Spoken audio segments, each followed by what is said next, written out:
You're watching the Chaos Protocol on Transplanar RPG, an all-transgender, people of color-led dark fantasy TTRPG show set in an original non-colonial, anti-Orientalist multiverse. If you like what you see, please consider pledging to our Patreon to support the show and get access to a patron-only after-show, early podcast episodes, GM notes, character sheets, and even the chance for your tabletop OC to cameo in our series. Thank you so much for watching, and enjoy. The Chaos Protocol is a dark fantasy series that may contain content that is triggering for some viewers. This episode contains heavy subject matter centering around the loss of a loved one and grief. Content warnings for this session may include fantasy violence, fire, immolation, apocalypse, romance, complex and complicated relationships, monstrosity, death and killing, guns as weaponry, grief, trauma, death of loved ones and family, and the death of a major NPC. Arc 1, Episode 30. Life is Short. From Self-Eulogy of a Martyr by Connie Chong. Hello, Transplaners, old and new viewers alike. It's me, C, your producer for tonight. Hi. Just some quick announcements before we get started. Thank you all so much for tuning into the final episode of Arc 1. I am here to give you some quick updates to delay the inevitable and throw you some quick content warnings before we head into this very special finale episode. If you're not familiar with the structure of how we run our show, we perform in arcs. Just like our first campaign, The Second Stranger, the Chaos Protocol will feature 8 total arcs that follow the same characters in different worlds using different TTRPG systems in each arc. Is very cool, right? It's very, very cool. But unlike The Second Stranger, we are going to be taking slightly longer breaks between each arc in order to rest, to have more session zeros, to host Q&As with our lovely fans and community, and to have longer and perhaps multiple interlude episodes. So after this episode of Chaos, we are going to be on hiatus through the holiday season, with Arc 2 returning in full force in the new year. Stick around until the end of stream to catch our special hiatus announcement. And also stay tuned just throughout the month of December for more bonus content, including those interlude episodes, those Q&As, etc., etc. We've still got roads left to go on this journey. Yeehaw is what I have to say. So let's get into the session itself. This final episode of Arc 1 is the pinnacle of months of planning, intention, and resonant storytelling. It is also very heavy. The Chaos Protocol is a story about revolution. It's a story about vengeance. But first and foremost, it is a story about grief. This episode is our first step into the core exploration of those themes and the loss that will resonate with us for years to come. This episode is sad, and it is full of mourning, but please remember that it is in service of a story about hope, healing, growth, love, and community. There is pain here, and there is also love. I hope you're able to feel it in the work that we've made together.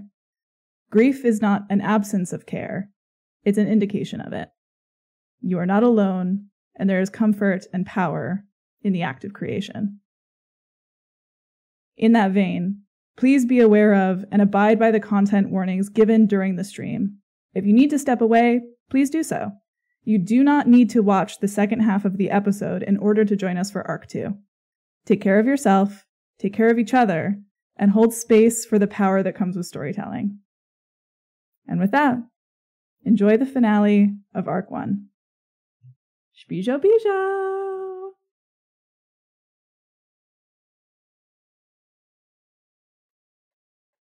The night sky is dark and vast. Stars glimmer like deep-sea jewels embedded in blackest pitch. Behind a veil of clouds, the twin moons glimmer, each the shape of a god's eye blown wide. Beneath the sky, the old-growth wood trembles. Its canopy of bare branches rustles, whispers, strains. And then, erupting from a tide of stripped bark, fire. A red pillar explodes into the sky, illuminating the darkness like a conqueror's sword. It surges up, billowing, straining. No, reaching, yes, fingers peeling away from the pillar, tongues of grasping flames surging upward toward the sky, and a whip of fire coils around one of the two moons, then wrenches it out of the sky. The moon slams down through the clouds, the thrash, the tangle, the sink, the drown, down, down, down through the branches and vines and leaves and thorns, ripping a hole through the old growth wood the size of a chasm. As it descends, the moon catches flame. It becomes a meteor, a comet, a falling fucking star, and it crashes into the darkness under eaves as a portent of blazing doom. It is as wide as the sky and as brilliant as flaming silver. Everything it touches crumbles instantly into ash. Auregnis, the god who ate the green, levitates beneath the moon, holding it above his head like the halo of a fallen angel. He cranes his neck up, opens his mouth, and swallows the moon whole. It glows down his throat, flickering like a martyr's last hope before its light is snuffed out. And when Auregnis opens his eyes, all of you feel deep in your souls that this is it. This is his final form. This is your final stand. You must stand together. You must act now. Sing, as always, acts first. Those red threads she summoned are burning all around her, going up in flames, but she steadies herself in the silt and the loam and the darkness. Even haloed by fire and destruction and the remnants of a hard-fought battle on her skin, Sing is beautiful. But this time, she is beautiful as herself. Messy, complicated, changing every second. She is changing, taking a new step on her path, Sing's chosen path. And that path leads her to you, Lumièra. Sing glances over their shoulder and makes eye contact with you, and they smile. A bright, melodic smile that hums in your chest like a prayer. And in that moment, you know what you have to do. How do you kiss her? Lumièra, outside of what previously happened before our first kiss, was needy and furious. This time, Lumièra strides up to Sing, a look of determination and confidence stretched across her face. She grabs Sing, one arm tightly around her waist, the other one is cradling the back of her neck. Her fingers are tangled in the locks, those white, beautiful white mane that she's seen so many times she can't even count, she dreams about. And she pulls Sing directly to her face and kisses her hard on the mouth. And when she steps away, she reaches into her cloak and pulls out an envelope. It's got her name written on it, beautiful script, calligraphy, and little cherry blossoms that surround the corners of the S and the bottom of the G. This is for you, but don't read it now, okay? Read it after. We have work to do. That's a promise. And Sing takes this note from you, opens up the folds of her robes, and tucks it somewhere private and somewhere safe. Somewhere she will come to take the note later when all of this is over and read it when the two of you are safe. And she looks back down at you, those pink eyes fixed upon your gaze, shining with so much affection and joy and determination. And then those eyes slide right past you, up at Auregnis, who has just swallowed the moon, and she nods to herself firmly once. Okay, let's do this. Together. As always. And Lumièra will quickly kiss her again. And then smile. A smile that you've never really seen Lumièra smile before. Now kick his ass. Yeah, and that smile is so familiar, so easy, so natural on Sing's face. A smirk, really. A grin of complete and abject confidence. And on Sing's grin at her beloved, we pan across this battlefield to find Xainan. How do you prepare for your final attack after being buffeted by that wave of fury? I think the fire caught Xainan a little off foot, and he kind of pushes himself up out of the loam and straightens all of his many layers out. The rifle having not gotten blown too far away, thankfully, because it lives on a sling. He's very good at keeping it on him, but he stands up, dusts himself off, puts his hat on, pulls the rifle out, and steps forward, not even seeing the kiss, because his eyes are locked on that red fire. And he steps forward with the rifle raised and ready. Yeah, as you cock your gun and you ready it, raising the barrel of it toward Auregnis, where are you drawing the bead? The barrel kind of pans up the long body of Auregnis, looking for weaknesses, for any vulnerabilities, and I think he winds his way up, looking down the barrel, and stops at the moon glowing still inside for a moment. Yeah, that moonlight is beginning to become subsumed by licking tongues and fingers of fire that's trying to snuff it out. But right before the light goes, something within you rings and resonates. Is that where Auregnis' heart is?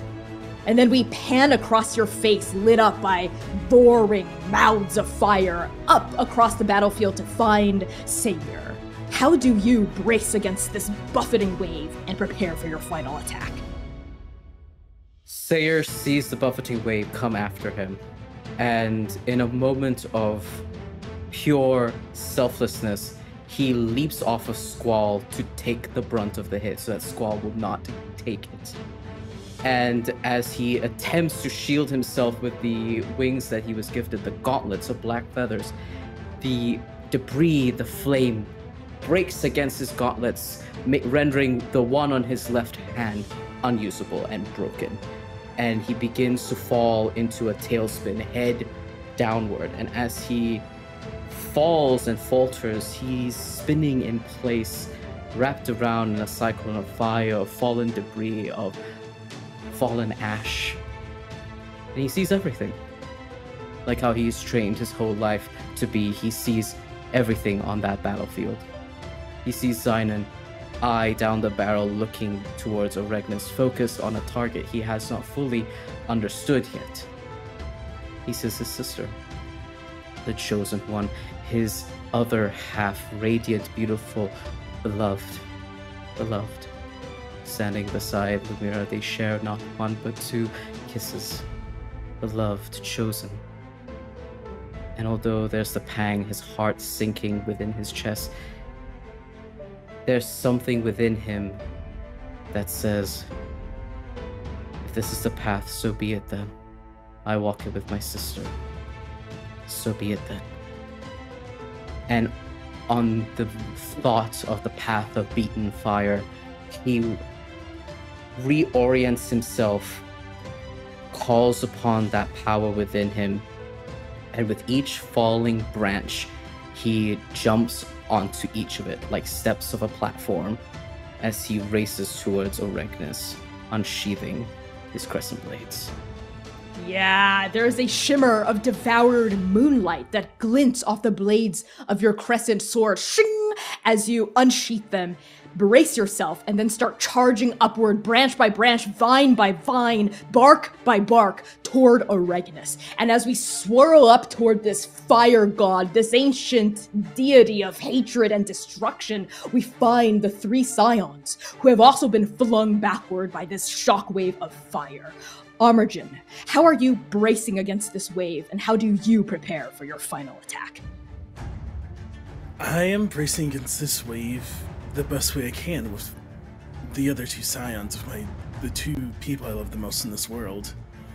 I think it's like I went to coil around Suhyun, and then Abasi coiled around us, and then Suhyun coiled around the 2 of us. So I think we made a little weird intermingled coil to not get thrown back. And I see these strangers, is maybe not the right word, but these strange people who have strange customs and claim to be from somewhere I haven't heard of. And I've given up on them ever telling me about what's really going on. But I see that they are here to fight with us. And I look at the other 2 scions and I say,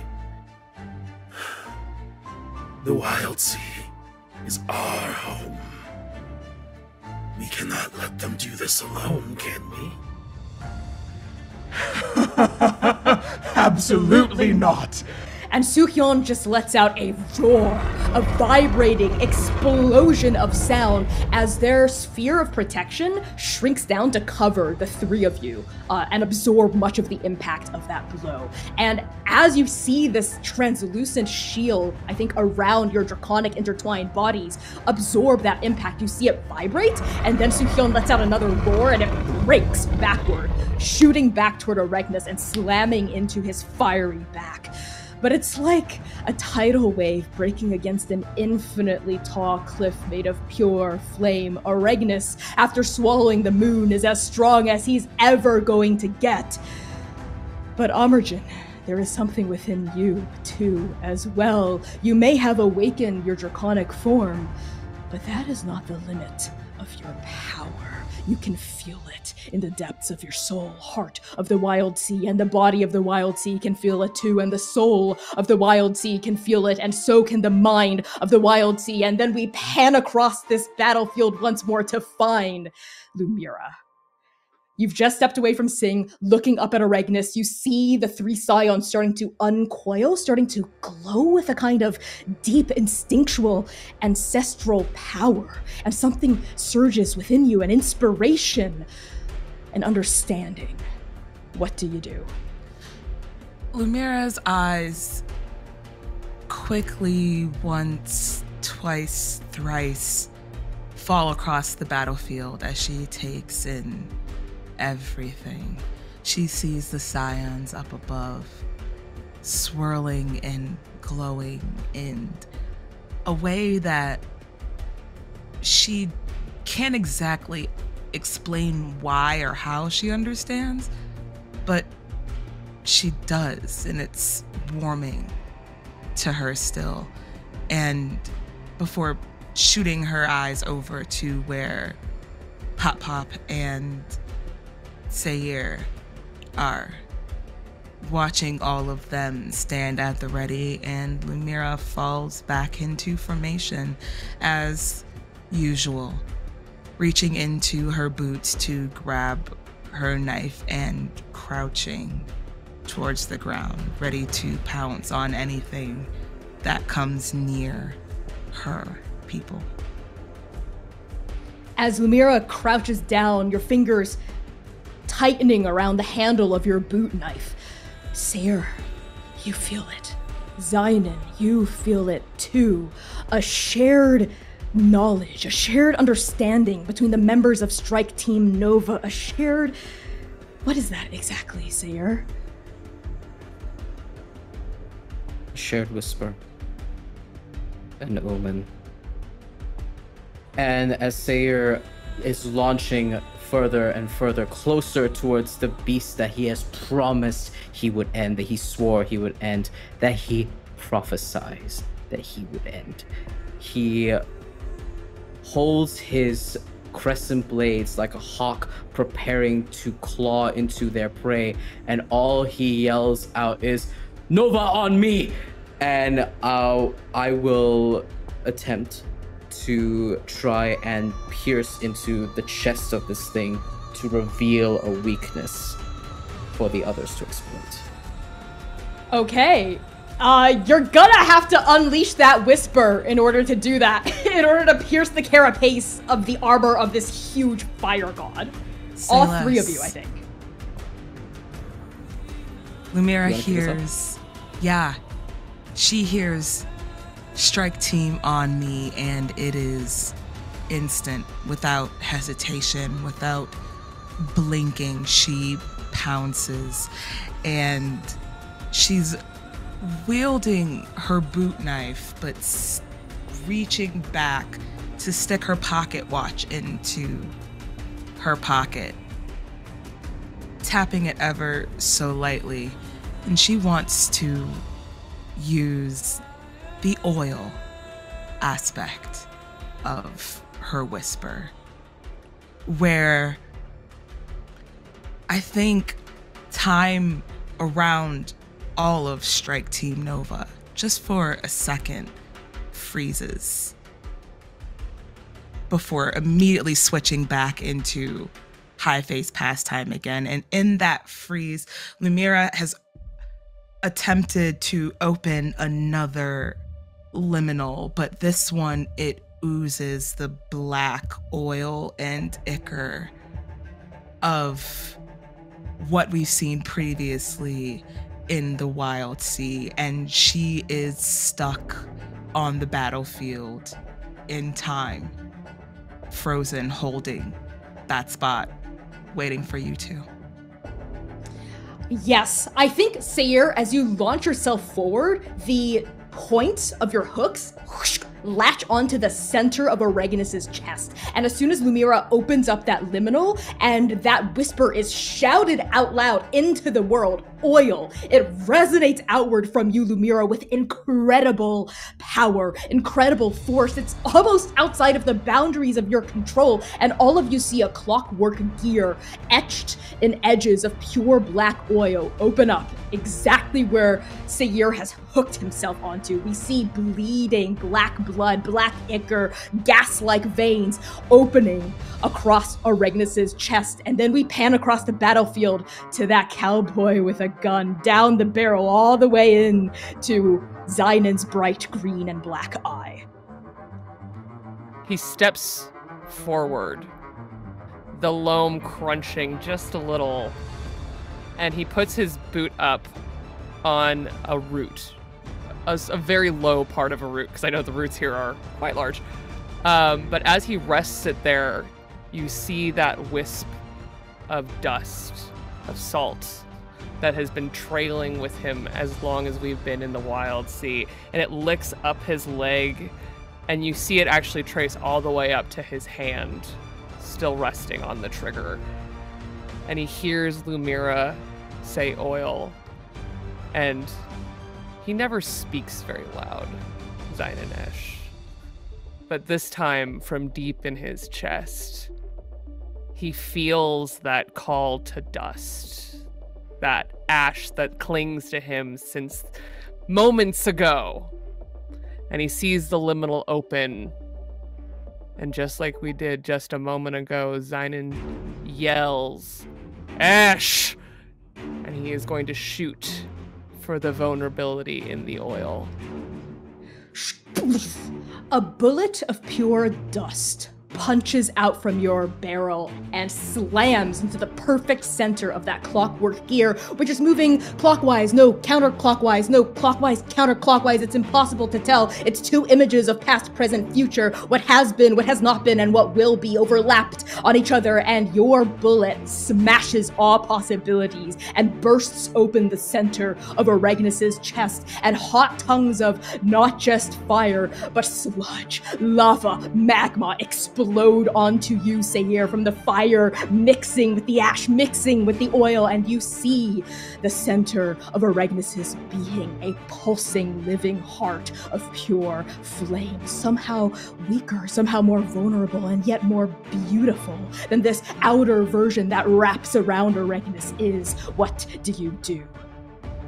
Seir pulls, holding that wound open, peels back with the left crescent blade as he leans forward.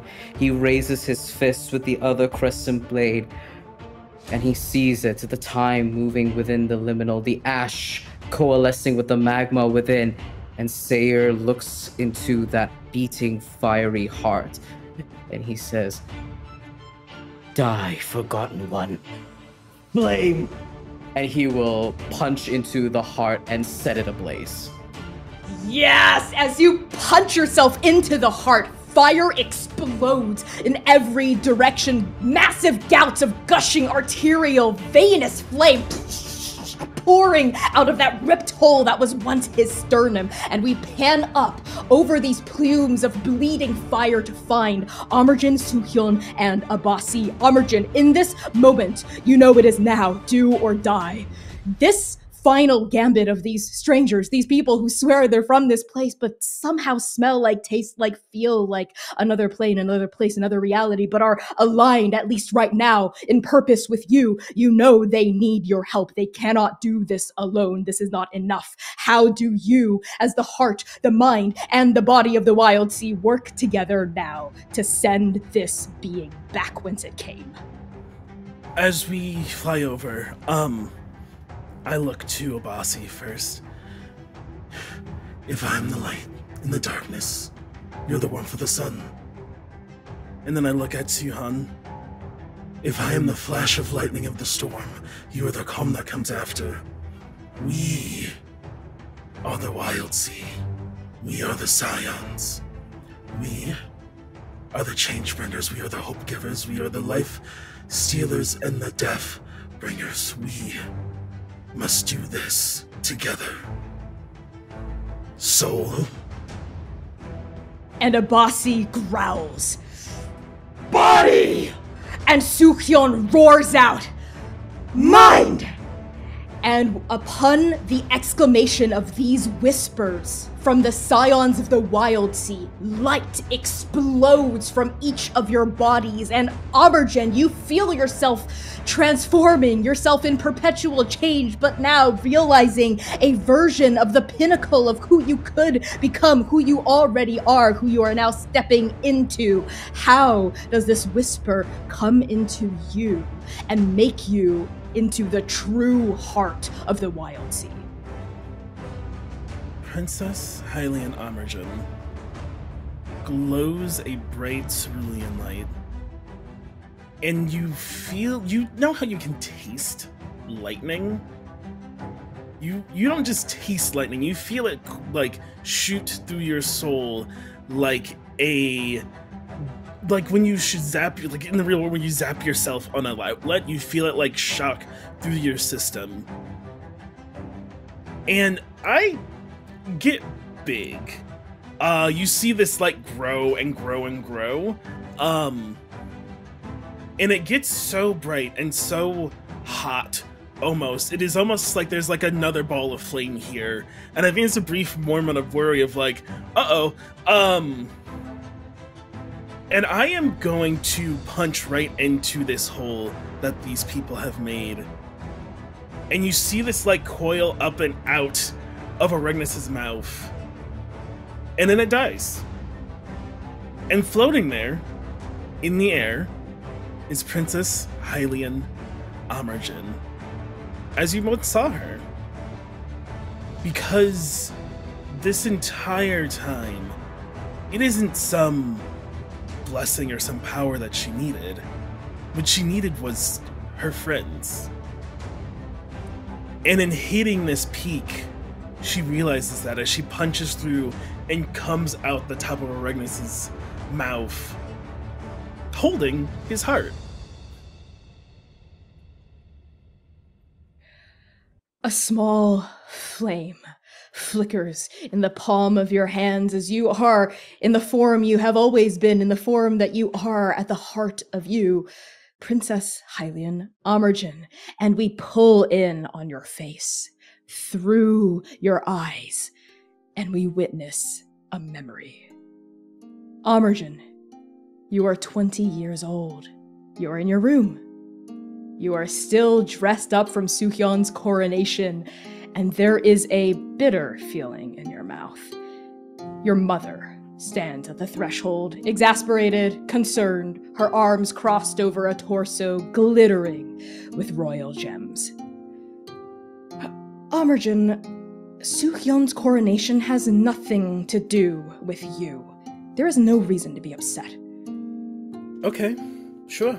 Then there's no reason to be upset, I suppose. Anything else? Amergen? Mother? What did we say about hiding things from each other? I don't know. Something about always being truthful with each other, I suppose, but... Does that rule apply to you too? And Mylesia's eyes widen for a fraction of a second before her eyebrows set, and she cocks her head to the side sharply. What are you trying to imply, daughter? I'm not implying anything, Mother. I'm saying something as a matter of fact. I'm your daughter. You should know better than anyone that you can't hide from me. Your tells are all over your face. And I'm your mother. You should know more than anyone that you can't hide anything from me either. So what is it that is bothering you? I get off my bed. I was sitting on it like pouting princess style, and I walk over. You want to know what's bothering me? Yes, please. What's bothering me is that, once again, here I am, sitting in my room, wondering why my own mother won't tell me what the fuck is going on with me. Sorry. It's just... I am, and Amergen's tears up a little bit, so angry all the time. And I know you know why, you won't tell me. Amergen, she uncrosses her arms, and for a fraction of a second, you think maybe this time, maybe this is it. Maybe your mother will finally tell you about who you are, who you really are, this strange unspoken secret that you've always had a gut feeling she was keeping from you. Even as you've seen Abasi get coronated and claim her power as Scion, and now Suhyun get coronated and claim their power of Scion. You're older than them both, and here you are. Powerless, but more than that, not understanding where your power even comes from. Your mother looks at you, opens her mouth half a beat, and then closes it again. You are not ready. I will see you in the morning for sword forms.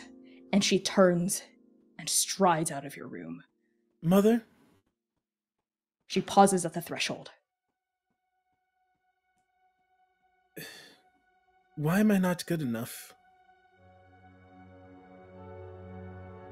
Her hand lingers on the threshold, on the door frame, as she turns her face to the left so you only see her head in profile, so you can't see that quick twist of deep pain that crawls itself across her expression. Amergen, it's not about you not being good enough. It's about... Never mind, just go to bed, we'll talk about this later. And she turns her head the rest of the way and strides out. Amergen has a level 4 tantrum in her room. There's like things being broken, they're screaming, and I think it all ends with her sitting in the middle of her room that she is trashed. I think this is probably the 3rd time it's happened. Sitting in the middle of her room, like, angry crying, and she's just like, I am holding everyone back. They don't need me. If I can't be coordinated, then there won't be a soul of the Wild Sea, and they'll move on without me. I have to get better. A ship. I'll find a ship. And the memory freezes there. You, surrounded by your own broken objects, your own shattered home, an artifact entombed in amber. And your mother, your real mother, not this memory of her, your present-day mother, she turns and she faces you. Mylesia has been watching this memory, just like you have, and you, Amergin, the real you, not this memory of you, the present-day you, turn to face her as well in this moment of suspended time. You are side by side, shoulder by shoulder, gazing upon this recollection together, and your mother's face is soft and sad and regretful, but also proud, but also knowing. And Mylesia says to you, "Oh, Amergin, I thought I was protecting you." You were, in a way.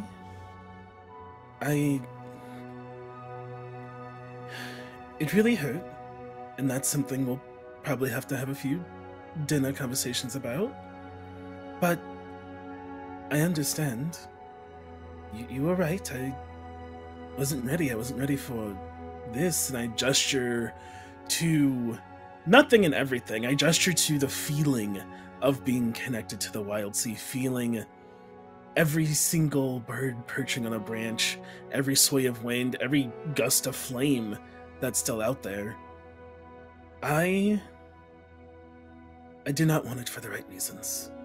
I wanted it to keep up with my friends, not to help them. Amergin, I am so immeasurably proud of you, of the person you have become, of the person you have always been. Our blessing is a difficult one to bear. Being the heart of the wild sea grants us immense power, yes, but also, as you have learned, immense pain. When I channel the verdancy, I feel every cut blade, every burning branch, every snapped twig as though it were my own body being broken. This is not a burden I wanted you to bear until I absolutely could not hold it anymore. I was trying to protect you, to shield you from this pain. And I must admit, a part of me didn't want you to be Scion at all. Not because you weren't worthy, but because a mother wants to protect her daughter from the hurt of being in the world. Mom? Thank you.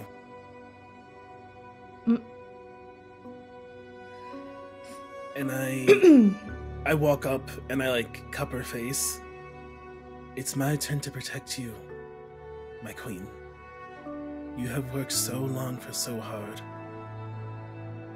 But I've got it now.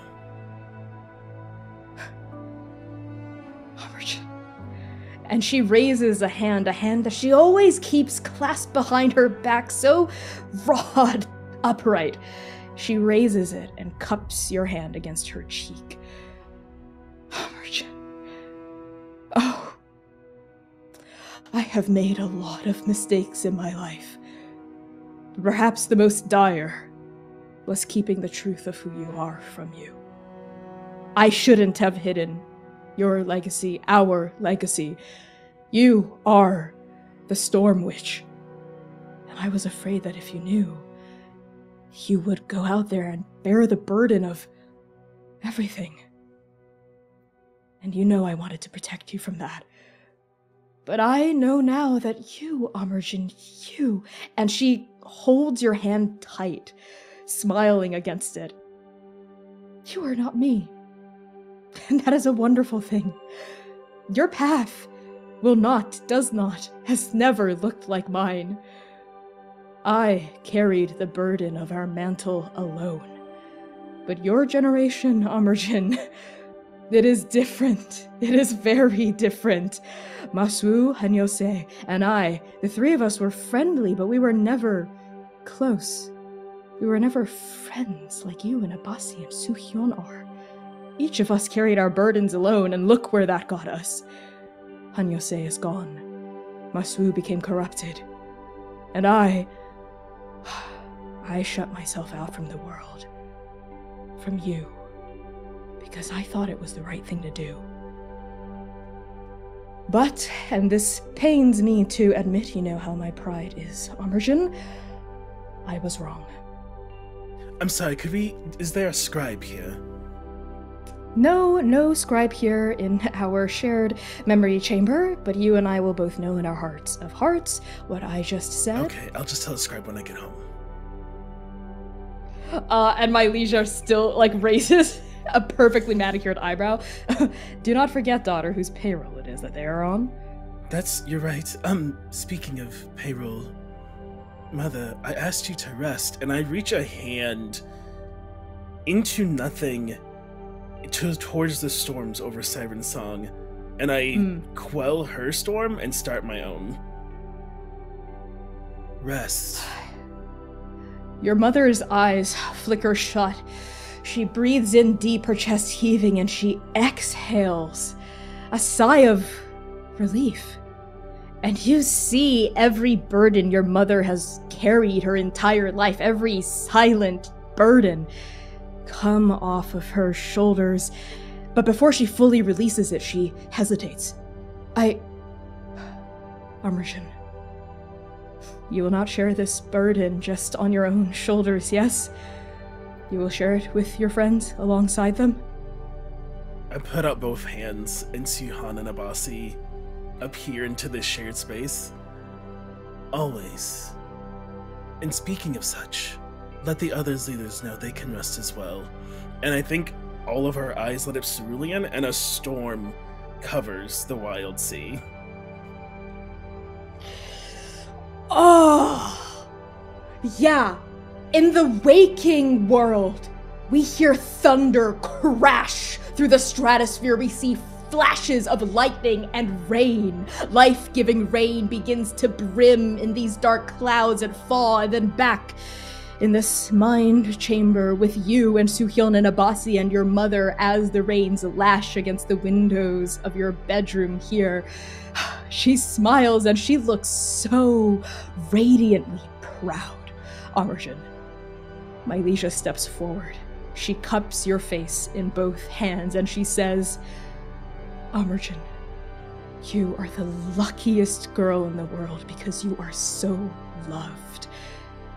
And your mother wraps you in her arms, holds you tight in a hug, and she whispers in your ear, you are the sun and the moons.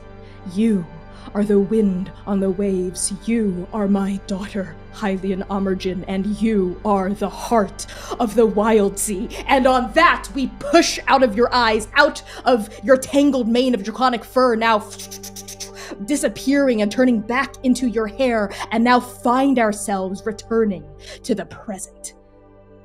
Power hums through your body, wind gusts around your form as you levitate there, cupping a flickering flame in the palm of your hand, and we sweep across this landscape of fury, fire, storm, rain, and wind to find Xainan Ash.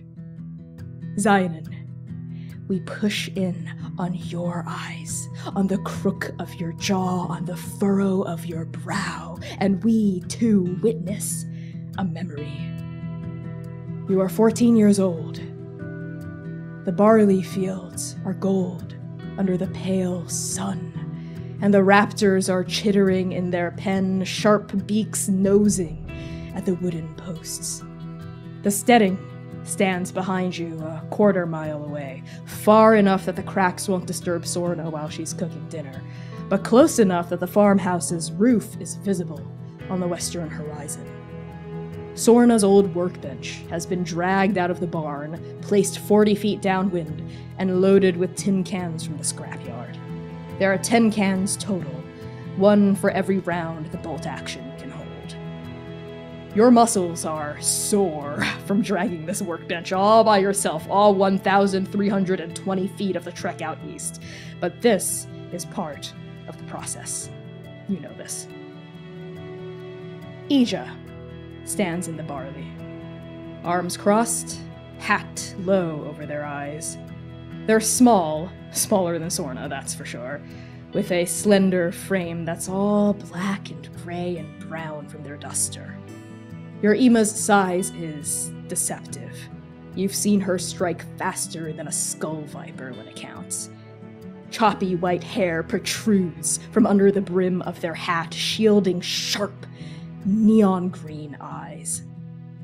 The rifle now rests across Ija's hands as they hold it up.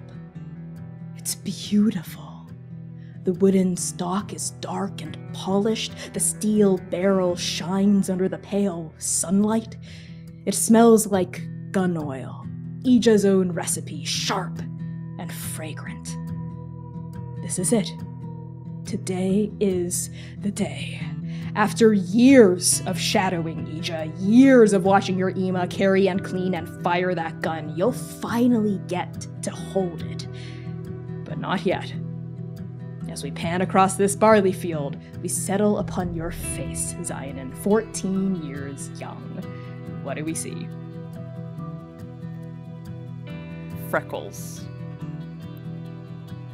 Deep purple freckles spot a almost unblemished, he is 14, lavender face, soft, still maturing cheeks, and a grin so big you wouldn't think that he was sweating profusely from every place humanly possible, from the work to get all of this out here, and from the nerves. He has lived for this moment since he realized what his Ima did and how hard they worked, and all he's ever wanted is this chance, this moment. And he pulls away and lets his loose, comfortable farm clothes, a wrap shirt, a simple sash, very comfortable boots, kind of just lets the air blow through and feels the breeze, the green in the air, and lets it calm him. As much as he is his Ima's son, he also knows a good wind, some fresh air does you a lot of good, like his mom would tell him. That's right. It's so cool and refreshing against your skin. It's the end of summer, fall is just beginning to be a whisper on the wind, carrying promises of the end of a nice crop on the edges of the lake. But that's not what's on your mind right now. What's on your mind right now is that beautiful object in your Ima's hands. Ija raises the gun for you to inspect, not to touch, just to look at closely. Light glints off the barrel, and they don't look at the gun, they look at you carefully, closely, as they speak. Xainan, tell me, what do you see? A tool. I see a tool. A way to knock those cans down over there. A can knocker down. What else? Fine piece of craftsmanship. Someone put a lot of time and care and good upkeep. What else? And he stumbles. He thought he knew the answer to this question, and the third time kind of chokes him back a little bit, but he wants to impress Ija so badly that he's almost vibrating as he's searching and searching, and he looks at the barley and he looks down the stalk and he looks at their fingers.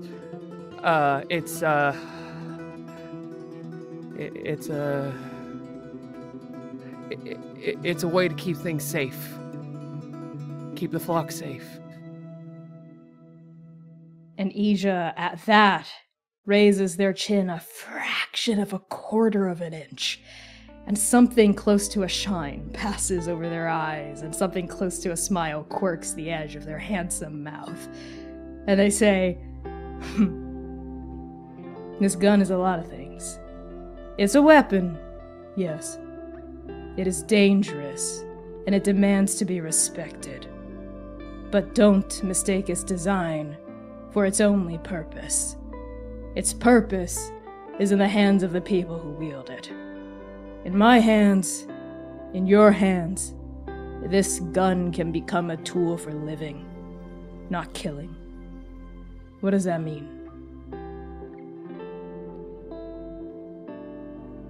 It's not for hurting people. It's for stopping hurt. And Ija nods twice, slowly, solidly.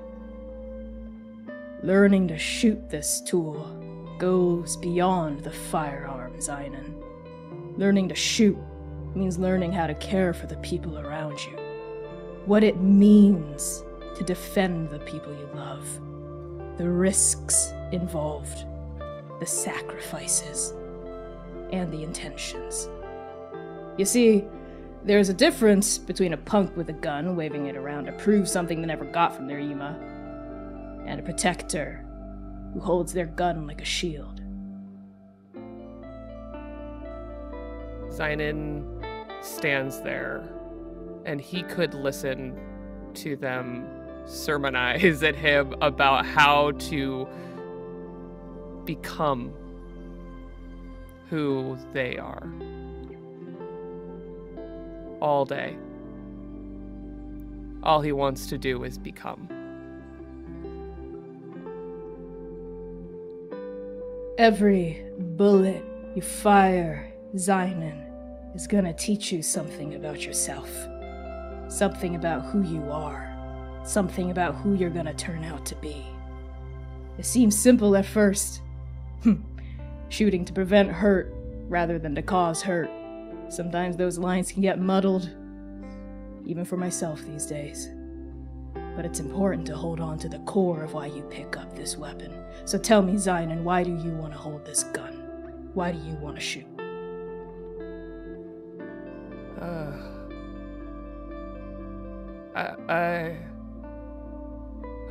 What if I miss?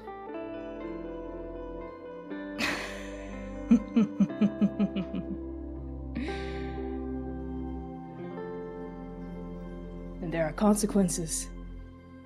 Like I said, this isn't a risk-free tool. This weapon is dangerous. Dangerous based on what you hit. Dangerous based on what you don't hit at the wrong time. That's the promise you make to yourself when you pick this tool up. Yes.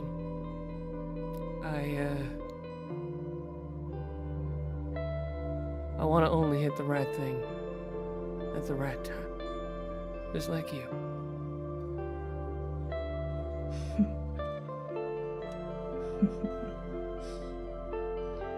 Punk, protector, pariah.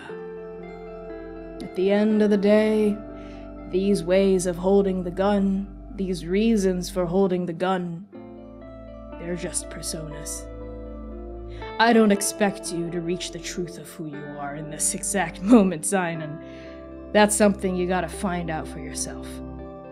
But just know, every time you pull that trigger, you're telling the world and yourself exactly who Xainan Ash is.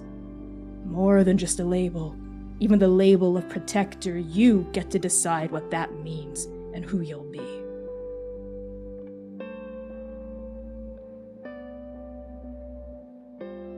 I want to be someone who makes you and Ma proud. That's all. Now, Xainan, you know you don't have to try for that. Then I want to make our lives better. Better. Never lose that, Xainan. You're gonna grow up. That's the truth of the world. Everyone's gonna grow up. And some people, when they grow up, they lose that. And they turn to shooting as a way of proving what they lost, or they turn to gambling, or they turn to sweet talking. Everyone's always trying to get back the things they've lost. And you hold on to that. And you hold on to this. And they raise the gun. Carefully, Xainan. Like a shield. Like a promise. And use it to keep us safe, yes. But not just me and Sorna and yourself. People you haven't even met yet. People you're gonna love. One day. People who are gonna love you. Alright. And Xainan very gingerly, like trying to coax a young bird out of a pen, holds his hands out. Not taking it. He's not actually sure he knows how to hold a shield. He's not sure that he knows exactly what that means yet. But he trusts more than anything else the hands that are giving it to him. That they wouldn't give it to him without meaning, without reason, without purpose. And he just looks to Ija, his green eyes glinting in the brief daylight, and he just feels worthy for just a moment.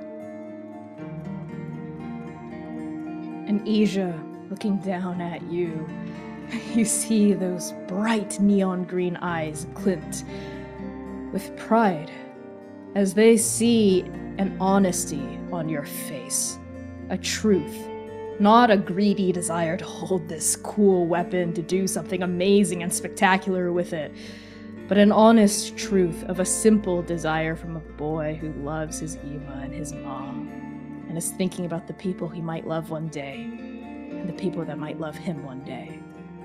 And Ija sees that, and they smile, and they lower the gun into your hands. And the weight of a shield, Xainan, is much heavier than expected. And on that, we push out of your eyes, out from under the brim of your hat, out from the billowing cape of your duster, to find ourselves back in the present, and Xainan Esh, that bullet made of pure dust, ricocheting out of the barrel, exploding against Auregnis' chest. Now that feels right. That feels like a way of keeping the people you love safe. As your gaze steadies on that drawn bead, where does your attention go? There's a bright, bright star. The rest of them are blacked out, but you can't blot them out. Sing, in all of their wonder, he thinks about all the people that he would learn to love. And all the doors that she's opened so that he can love them again. You make direct eye contact with Sing. And in that moment, in bullet time, words aren't exchanged between the two of you. No sentences are passed. But there is clear admiration in Sing's eyes. She sees what you're doing, the intentions behind you firing that gun, the love that's charging all of it. She grins so wide it could swallow up the world, and she charges forward, longsword singing, inspired by the way you hold your gun, the way you shoot. And as Sing bounds forward toward her destiny, her white hair flowing, we find, in the trail of cherry blossoms that follow her, Lumièra. Lumièra, when I said earlier that we're in bullet time, I meant it. Your strike team, the Scions, even Auregnis, grind to a halt. Flickering tongues of fire freeze mid-burn. Bodies are suspended in mid-air, mid-flight, mid-fall. Only you can continue to move. But you feel it. the boundaries of your freedom, 3 feet to your left, 3 feet to your right, 3 feet above your head, and 3 feet beneath your shoes below the ground. The liminal. Now that you've learned what a liminal is, you realize you can sense it. You can see it. It's like you're inside a soap bubble, but instead of iridescent pools demarcating the edges, there are tiny, slender, barely visible clockwork gears. And you see these gears spinning now, all around you, working in perfect harmony. How do you take this in for a brief beat of time? Lumièra looks all around her and a sneer comes upon her face because she knows exactly what this is. And I think she relaxes her hold on her boot knife and just stands in the middle of the liminal, her arms up in a shrugging motion, and is like, "Why are you here?" And then there is a noise like static, like a ghost, like a memory, like a future omen that hasn't yet come to pass. There is a vibration in reality a few inches to the side and then flickering into existence. The Drifter. Are you gonna make a habit of this? They are, as always, a darkened silhouette. Vaguely humanoid, vaguely not, buzzing at the edges of your perception. They levitate a couple of feet beyond the liminal. And when they speak, responding to you, their voice is distorted and garbled, the same way it was in the garden. There you are. Listen to me. You need to come with me. Now. And the Drifter extends a shadowy hand through the gears into the liminal where you are suspended. Lumièra steps back. Why would I come with you? Do you not see what is going on? I don't have time for this. Neither do I. There's no time. Take my hand now. I don't have time for this. No. You stubborn, always so stubborn. And the Drifter floats a couple more feet forward, extending that arm deeper into the liminal, trying to reach you even if you won't take their hand. If you make me miss what I have to do one more time, do you not see what is happening around here? Of course I see what's happening. Of course I know what's going on. What do you think time magic is? Stubborn, always so stubborn. And you should Lumièra, talk.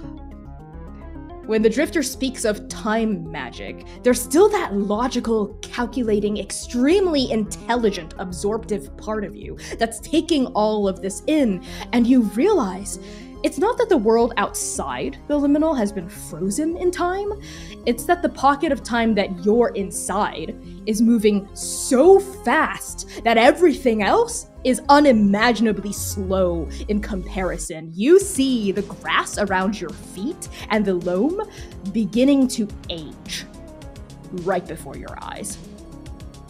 And if you're in there as well, then it stands to reason you see the aging happen over the course of days at least, maybe weeks, turning into months as every sentence goes by. What is your purpose?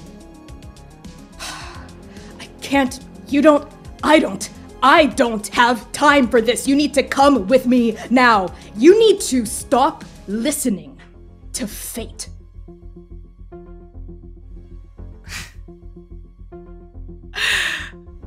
You really stopped me in the middle of what I had to do to talk to me about fate? Listen here. Fate has never steered me wrong. Ever. Fate has brought me Sing and Seir and Xainan. Fate has brought me a family, finally, after years of not even remembering my own. So, excuse me if I say fuck you. I will follow I will follow the path that fate has laid for me, not you. No. Can't you understand? I'm trying to help you. Can't you see that? You need to stop the birth tragedy. This? Auregnis? Auregnis isn't the tragedy, you fool. No, not exactly. I can't. No, I can't. I can't tell you what it is. I can't even risk talking around it, because if I do, it will happen. That's how this works. And if you knew, it would destroy you. Why would I trust I need you? Clear-eyed. Why would I trust you? Why would I believe anything that you said? Anything that you have said outside of this has made no sense. Because if you continue down this path that fate has laid out for you, you will be hurt in ways you cannot even begin to imagine. I won't ask again. I can't ask again. I'm running out of take my hand. I said no.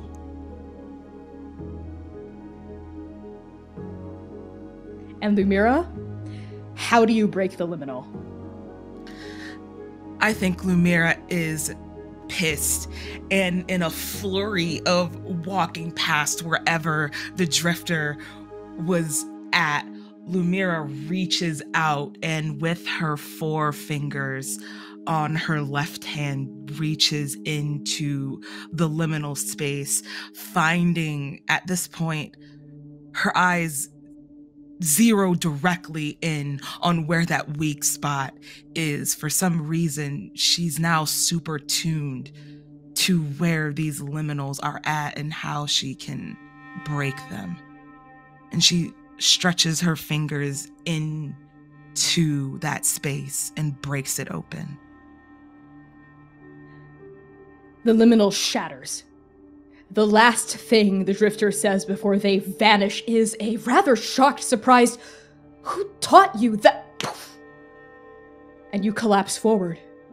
Time resumes. Fire continues roaring around you, burning plants to ash. Bodies rise and fall. Sound comes crashing down against your eardrums like a tidal wave.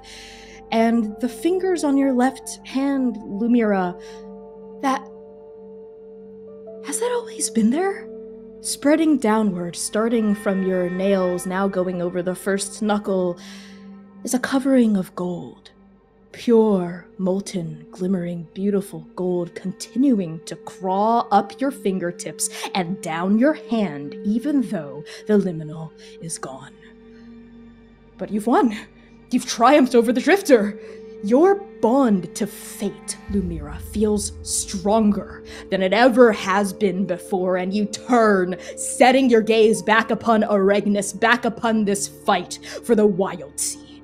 And on that, we follow your gaze to the one beacon of hope that shines brightest above Nova. Sing and Seir. Seir. We push in on your eyes. Those bright blue and dark black eyes, and we witness a memory. You are 15 years old. You stand in front of a door. The door is made of wood, and there are carvings of leaves, branches, entire forests in the grain. The handle is brass and dull and worn with care. The hinges are polished, silent, shining like lost souls in the middle of some dark wood. This is the day everything changes. This is the day you take a step into becoming who you were always meant to be. As we pull in on your 15-year-old face, Seir, what do we see? How does this younger version of you compare to the Seir we know now? And what is he up to? In stark contrast to Seir of present day, 15-year-old Seir is thin. He is a scrawny, lean young man with short hair, so short that you could see the beginning of the waves and the curls that his hair lovingly folds upon his head, but they're still so young. Like a young seed just blooming underneath the loam of the soil.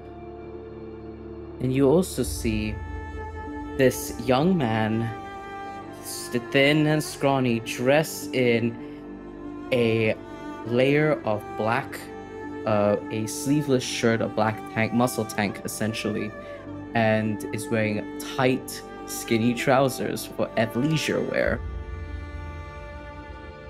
His arms are wrapped in bandages, fighting wraps, and his knuckles are bleeding, seeping through that cloth, and these wraps look brand new, yet tattered and fraying at the edges, tearing at the seams. And he stands in front of the store, bright, boyish blue eyes, looking into every indentation of the carvings of the wood, calculating, thinking, contemplating. And the longer this young boy lingers on thinking of planning, he pushes that all aside, brings his wrapped hand over the door and slides it open violently, slamming the door against the frames. And all he says, without even taking in the room, is, "Hand to Artemis, I need to talk to you! I need you to train me, now!" Seir, you burst into Artemis's office, guns blazing, metaphorically, but just barely. And you enter a tastefully decorated room with earthen rugs and a fireplace crackling with red flames. The smell of incense is heavy here, and a long viewing bay on the opposite wall reveals a forest, a dark, rich forest with rustling leaves and bird song. Artemis, the patron saint of mortals, stands behind their desk. Their hands are placed flat on the table as though they're poring over a map, but a figure sits on the desk between her arms, tail swishing and head thrown back in a quiet laugh. It's Lucy, the patron saint of monsters, her feet dangling several inches above hardwood floors. The jacket of Lucy's pristine three-piece suit is slightly undone, slouched off one shoulder as though she were in the middle of doffing it. And as soon as you enter, Lucy's gaze travels lazily toward the door, and a small smile spreads across her lips. And Artemis immediately and calmly leans away from Lucy, who sidles to a stand, shrugging her jacket back on with a casual flourish. I trust I'll get those population reports early next week, Artemis. Comm Ops is counting on them, and I'd rather not have a repeat of New Year's 9291. I thought we agreed that New Year's 9291 was being rescheduled to New Year's 9292 because William thought it was more fun. And with that, Lucy sweeps right past Artemis, the tail grazing her chin lightly on the way out, and right past you, Seir. And she smirks at you on the way out, that tail waving like a lazy flag. She does not even acknowledge what you say. She slides the door closed with the tip of her tail, and you and Artemis are alone. Seir. Your strike team training module does not begin until next week.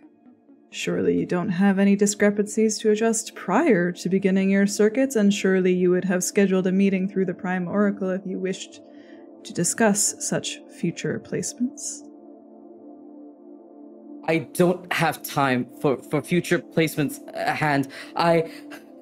And he begins pacing around the room. And we hear the sound of his athletic shoes beating against the floor in this flurry of anxiety, of nervousness, but of fierce and powerful determination. And he pans his boyish stare back at Artemis. I do not have that time. I need to get stronger, and I need to get stronger. I'm lagging behind the rest of my peers. If I am to be the son of fate, if I am to carry my weight here in trance, then I need to step up. I need to be stronger, better. I see.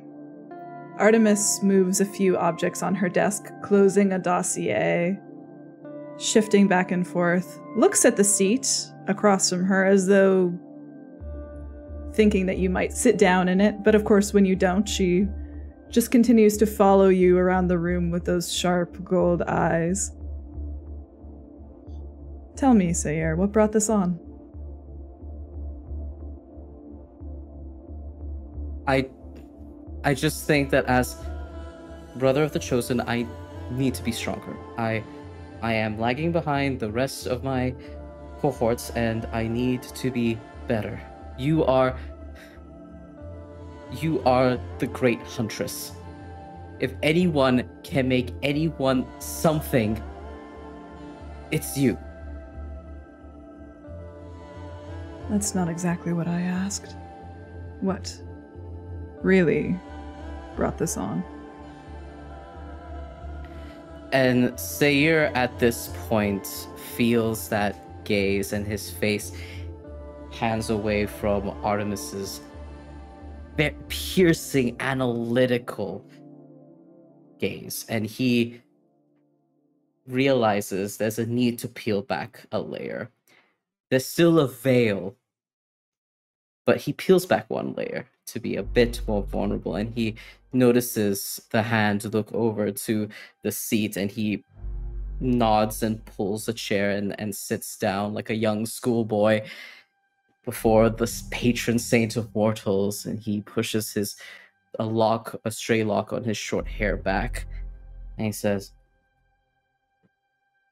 I hear what everyone says about me. I know what they really think, and I know that everyone at Trans thinks that Sing is the chosen one, she's the chosen of fate, and then there's Seir. Seir is also there, but they don't see anything in me. In fact, it feels like they'd rather not I be anything. The quieter I be, the better. Easier to blend to the darkness. I know what folks like Hove and all the other young ones going to become trans agents say. I want to prove them wrong.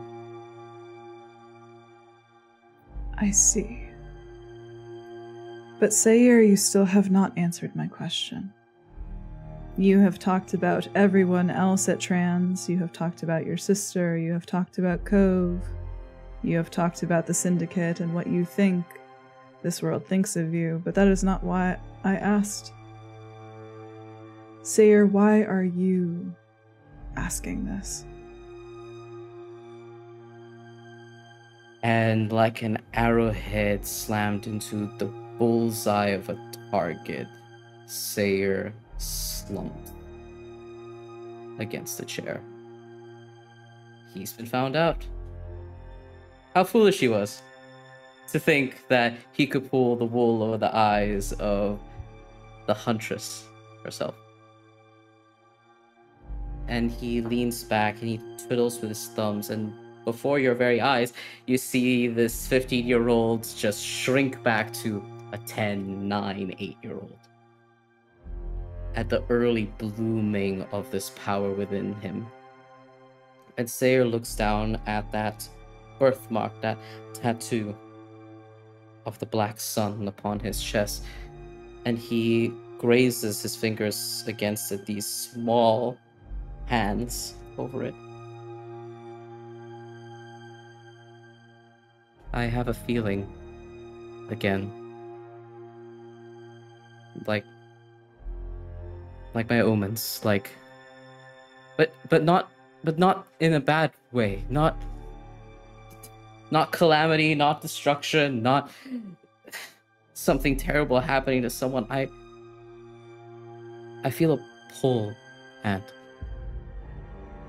to her, to my sister. I know everyone says that she's the chosen of fate, and I am also the son of fate, but I need to be by her side. I want to be by her side. I don't even think the distinction between want or need even makes sense. It just is. I am to be by her side. I am to be her protector. I'm her brother. She's my moon. And I want to be there, by her side. I have to be. Artemis looks at you. And they don't just look at you, they listen, as they always have. Every omen you have received since stepping through the shadow of fate into the world, into the journey. She has listened every time, patient, watching, not a single emotion flickering over her face, and never, not once, fear. Never fear. And then she turns, shifts, goes to a bookcase laden with little objects, and she takes something from off of her own bookshelf. And then she takes something else, because this weapon, too, comes in pairs. Your moon knives, Seir. Crescent blades, beautiful, simple, with small leather wraps and a curved silver blade. Artemis turns the weapon over in her hands, drawing a finger over the soft part of the blade, and then puts them down on the desk in front of you. This is a difficult weapon to master, Seir, but they are well worth the trouble. They require special attention and discipline and power and time and focus, and most of all, they require two things. She gestures at one. Patience. And then at the other. Violence. They are two sides of the same coin. You cannot have one without the other, and you cannot master this weapon without understanding them both. These are yours now. They will make you think. They are utility. They are a tool. They are not flashy, and they need as much training as you do. And there's a small smile as she says it. You mean... And he looks over those blades, and immediately he feels it. Like an exhale, like relief, like the red thread hold taut against a knot. This is it. And he places his small hands, those fingers, against the leather wrappings, and looks up at Artemis. You think that I can become that protector by my sister's side? You do it? It does not matter what I think, Seir. What matters is what you do. And if you wield those blades right, even a shadow can become unstoppable once it steps into the light. When do I start? You've already begun. And on that, we push out of your eyes, Seir, out of Artemis's office to find ourselves back in the present.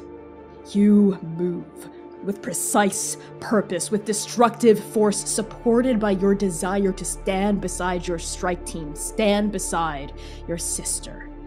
And as you hurtle forward with those talons flashing forward, we find you exactly where you used to be, as Sing launches herself forward and also lodges that longsword right into the wound next to your moon sickles. Beside your sister. Beside Sing, who bounces upward from a pink platform and launches herself into that wound that you've hooked your moon crescent talons into, and she drives the heft of her pink longsword into that open flame. And her face is ignited with it as well as she glances over at you with an adrenaline-fueled smile. I choose you. And Sing's face falls open. Her eyes go wide. There's a sharp intake of breath, and we push in on the Chosen One's expression, that determined look on her face, the sweat beading off her skin, her pink eyes, and we witness a memory. Sing is 25 years old. She has just entered Artemis's office, and she is excited, if a little nervous, for her first ever May Day mission. The rest of their strike team is just outside, in the hallway, bickering about Strike Team Phoenix or stewing on their own one-on-ones with Artemis just moments before. Artemis sits across the desk from Sing with an unreadable expression on their face. As the door closes behind Sing, and before Sing can even take a seat, the patron saint of mortals speaks. You're coming up on your 4th mission, Agent Sing. How are you feeling? I'm feeling great. I've got a great team behind me. I've been training hard. I got my destiny from fate, so yeah, great. Your previous mission, 609-34114 Earth, did not go as planned. Do you regret not accepting your invitation to join the Twilight Guard when you still had the chance? You knew about that? I thought transfer requests were sealed after approval. Who do you think approved your request? Oh. There has only been one other field agent in the history of the Syndicate who has turned down a post at the Twilight Guard. So why did you refuse? The field on the transfer form was blank. But you approved it anyway. I did. Sing's face is drawn and conflicted. The bubbly air about her solidifies into something more real. Sing sits down. I want to make a name for myself. Not riding on the coattails of the Twilight Guard. No disrespect intended, of course. It's just that they've been number 1 for as long as anyone can remember, really, and I think it's about time the next generation shook things up. And your brother? My brother? If you had accepted the invitation to the Twilight Guard, you would have had to leave him behind. Did that influence you at all? I really can't lie to you, can I, sir? No, and I don't know why you keep trying to. Of course it influenced my decision. But it's not because I pity him, or because I think I need to watch over him, or anything like that. It's because I want to do this with him. Even though Cove says I'm better off without him. Even though everyone says I'm better off without him. But I don't care about that. I want to make a new Twilight Guard, a better Twilight Guard, with him at my side, and with Xainan, and Lumièra. I want to make something beautiful. Together. All of us. Artemis contemplates Sing. They cock their head to the side, studying the Chosen One. The Chosen One squirms in their seat, feeling analyzed. You should tell him. You would both benefit. Pardon? I tell you this, Agent Sing, because she will hurt you. She? Oh, sir, I know what people are saying about Lumi, but what happened with Amaru was just an accident. She's the hardest working healer I've ever met. I'm not talking about Agent Lumièra. Sir? Artemis leans forward. Her golden gaze is intense, scorching, even. Sing can't tear her eyes away. This is her story. You are chosen to play a special role within it, yes. But if you let her, that is all you will ever be. Her version of you. You must know who you are, who you want to be, by your own voice, on your own page. The stakes are higher than you could ever imagine. Sing sits there, perplexed, disconcerted, unsure. And then Artemis leans back. You are dismissed, Agent Singh. Prepare for your mission briefing. And it is only when Singh's hand reaches for the brass doorknob that Artemis speaks again. Softer this time. Be careful, Singh. Listen to your... We pull in on Singh's bright pink gaze out of Artemis's office, and we find ourselves back in the present. Singh's face is no longer conflicted. It is no longer drawn. It is no longer dark and unsure. Instead, her expression is the brightest any of you have ever seen it before. Her brother's question rings soundly in her mind, and the answer is as clear to her as moon's light. Under her breath, barely louder than a whisper, even as she looks at Seir so softly and reverently that her brother can't hear her, that only precepts can hear her. Sing speaks. Fate would say no, wouldn't she? But I'm not letting her tell me what to do or who to be anymore. I'm choosing my own path, and I will not burn. And on that, Sing slashes forward with her longsword, and Amerjin ascends in her true form, and the scions fly downward, and Seir strikes, and Xainan strikes, and Lumièra holds that taut, and all of the Wild Sea collides with all of Auregnis, and fire burns and burns and burns and burns until there is a plume of light, a halo of shadow.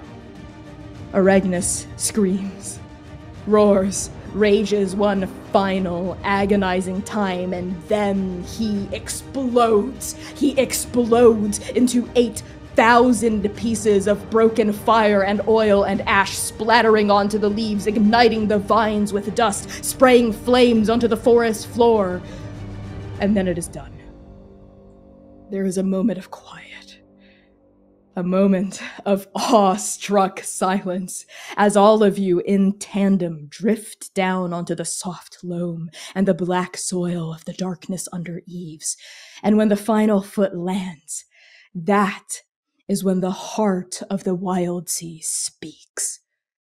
It sounds like creaking bark and whispering wind and hollow trunks and rattling leaves. It sounds like salt and storm and soil and gales. It sounds like ghosts and murk, darkness and light. And Tianmu says, "The seed takes root.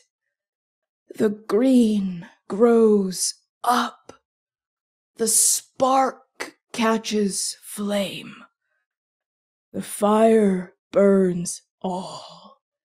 The ash feeds soil. The seed takes root.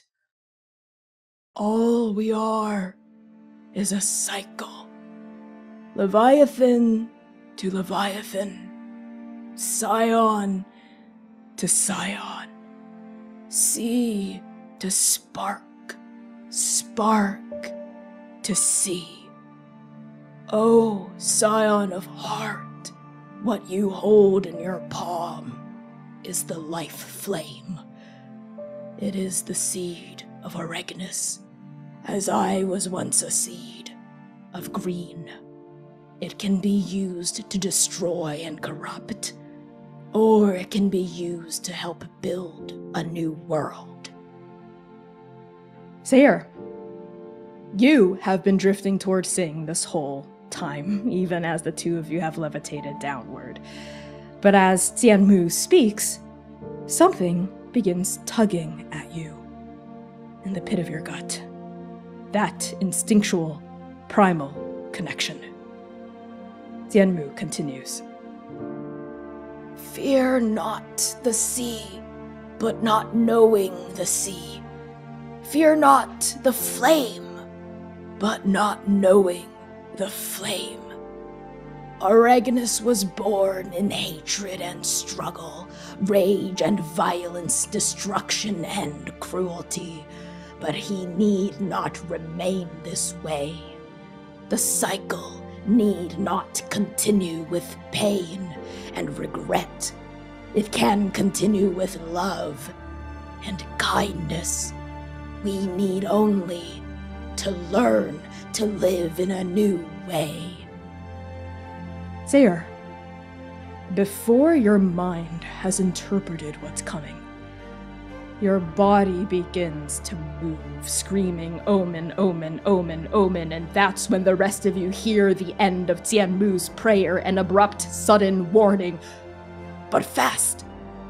A snake with his head cut off can still bite.